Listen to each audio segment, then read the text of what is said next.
And this is the very famous challenge that all of us face, especially when the journey starts. And we think, if we do something different and we let a little bit go and we relate to our situation, it will ruin the whole family.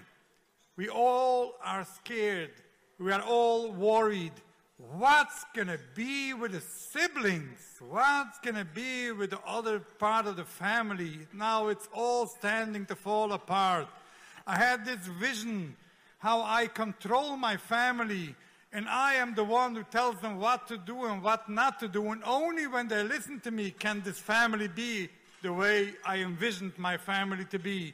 And now it's all rumbling, falling apart, and they blame and they hate this child for doing it, for bringing it into the house, and people are skeptical. So, and rightfully so, we are scared when things change. We think that the whole world is falling apart. So one of the Rabbanim turned to Reb Shimon Russell and he asked him, what about the other siblings? And Reb Shimon addressed it and he started explaining to them with his way, professional way. I sent over someone to him and asked him for the reshus, the permission, if he would allow me to please address that question. And he said, B'chovot Godel, he stopped in the middle of his speech and he called me up and he asked me, would you maybe address this? And I said, of course. And all I did was, I kept the Rabbanim up for probably a half hour, in short, to share with them my story, my journey. I will not keep you here for a half hour to repeat to you what I told them.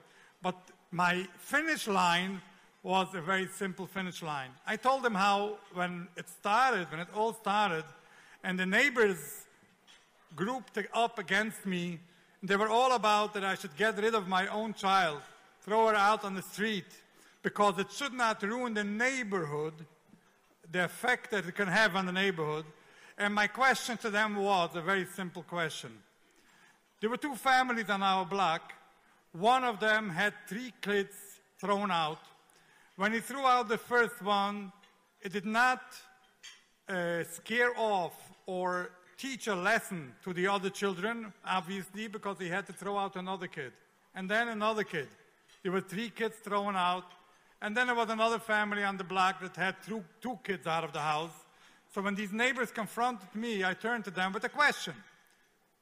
I don't see that throwing out the kid is a solution to save the family.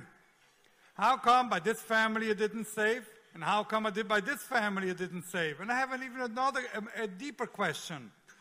If throwing out a kid shows the message, the right message, why did my daughter not get scared of this?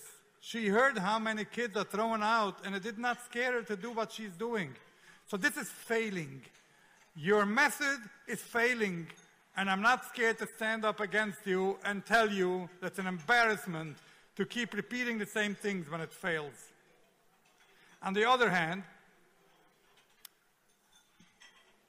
I can attest, and I can tell you, and I shared with them my whole journey, and I said, Baruch Hashem, what a beautiful family we have all together, including kids, including everybody is embraced. Such a beautiful family. I'm so proud of each and every one of them. There's not one of my children that I'm not a bit not proud. I feel so lucky to have them all. And I finished off my finish line over there, and I explained it to them. I tell it about Riches. And when I finished off, I said, I have one message to all of you, and remember that. And this is what I want to tell you tonight. Throwing out a kid does not save anyone. Keeping them home does not ruin anyone. And for that, without further ado, I want to proudly show off my son to show you that keeping home my daughter did not ruin anyone. Amram, please step up. Thank you.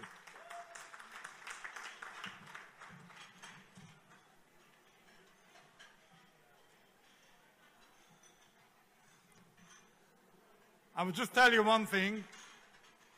In my prior Gilgal, I call it, before this whole journey, I would never, ever hug or kiss a child. Now, this is my routine.